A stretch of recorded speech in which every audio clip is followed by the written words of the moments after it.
बॉलीवुड और भजन की दुनिया में अपना नाम कमाने वाली सिंगर अनुराधा पोडवाल पिछले कई सालों से लाइमलाइट की दुनिया से दूर थी।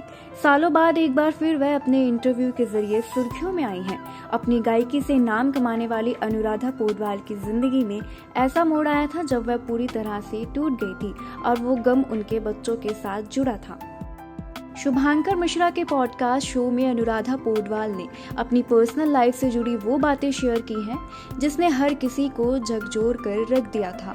जब शुभांकर ने उनसे लाइफ के सबसे बड़े ब्रेकडाउन के बारे में पूछा, जब वो सबसे ज्यादा कमजोर पड़ गई थी, जो अनुराधा ने बताया कि उनकी 25 दिन की मासूम बेटी की मौत ने उन्हें बुरी तरह तोड़ दिया था। इसके बाद तो वह इंडस्ट्री तक छोड़ने को तैयार हो चुकी थी। इस पर अनुराधा ने कहा, जब मैंने अपनी पहली बेटी को खोया वो सिर्फ 25 दिन की थी। ये वो समय था जब मैंने गिव अप करने का सोच लिया था। मैं म्यूजिक को छोड़ने का फैसला कर चुकी थी। उसके बाद फिर मैं दक्षिणेश्वर में काली के मंदिर गई, फिर वहां मन्नत मांगी और वो पूरी हो गई। बेटी खोने की बात अनुराधा ने पहली बार ऐसे इंटरव्यू में शेयर की है। साल 2020 में उन पर दुखों का पहाड़ तब टूटा था जब उनके 35 साल के बेटे की मौत किडनी फेलियर से हुई थी। अनुराधा ने भारतीय फिल्म इंडस्ट्री के जाने माने म्यूजिक कंपोजर अरुण पोडवाल से शादी की थी। इस जोड़ी ने फिल्मों के गानों और भक्ति एल्बमों समेत कई म्यूजिकल प्रोजेक्ट्स पर साथ काम किया, लेकिन अरुण पोडवाल का साल 1951 में निधन हो गया और उनके बेटे आदित्य भी साल 2020 में दुनिया को अलविदा कह गए। अब उनकी केवल एक बेटी कविता पोडवाल है, वो भी अपनी मां की तरह ही गायिका है। अनुराधा पोडवाल का असली नाम अलका नंदकर्णी है। कर्नाटका के कोंकणी परिवार में पैदा हुई अनुराधा का परिवार बाद में मुंबई आ गया था। अनुराधा की पढ़ाई सेंट जेवियर्स कॉलेज मुंबई से हुई है।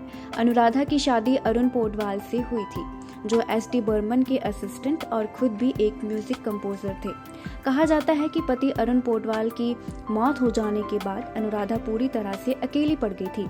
साथ में 2 बच्चों की जिम्मेदारी भी अनुराधा के सिर पर आ गई थी। इसी बीच उनकी मुलाकात गुलशन कुमार से हुई।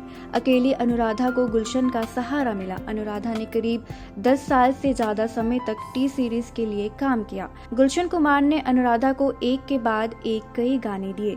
इसी बीच दोनों के अफेयर की चर्चा शुरू हुई। दोनों में से किसी ने कभी भी इस पर खुलकर बात नहीं की।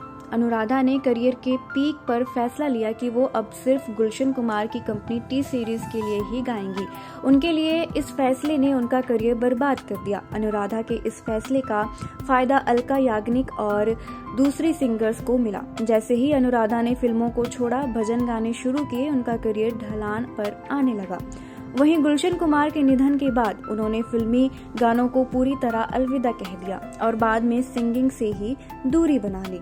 लेकिन दुखों ने उनका साथ नहीं छोड़ा। पति की मौत और फिर गुलशन कुमार को खोने के बाद अनुराधा पोडवाल के बेटे आदित्य ने भी उनका दामन छोड़ दिया। किडनी फेल होने की वजह 12 सितंबर 2020 को आदित्य की मौत हो गई। अनुराधा के लिए उनकी बेटी कविता पोडवाल ही उनका सहारा है। बता दें, अनुराधा पोडवाल ने अपना सिंगिंग करियर साल 1973 में फिल्म अभिमान से शुरू किया था।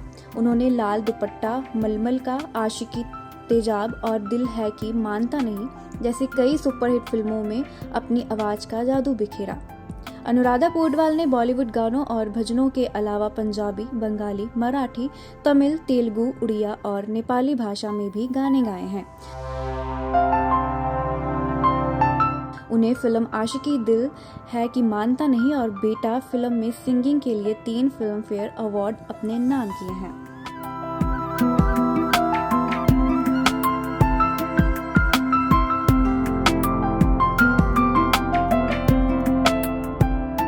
ऐसे ही और वीडियोस के लिए आप नारी के पेज को YouTube पर सब्सक्राइब, फेसबुक पर लाइक और इंस्टा पर फॉलो करना ना भूलें।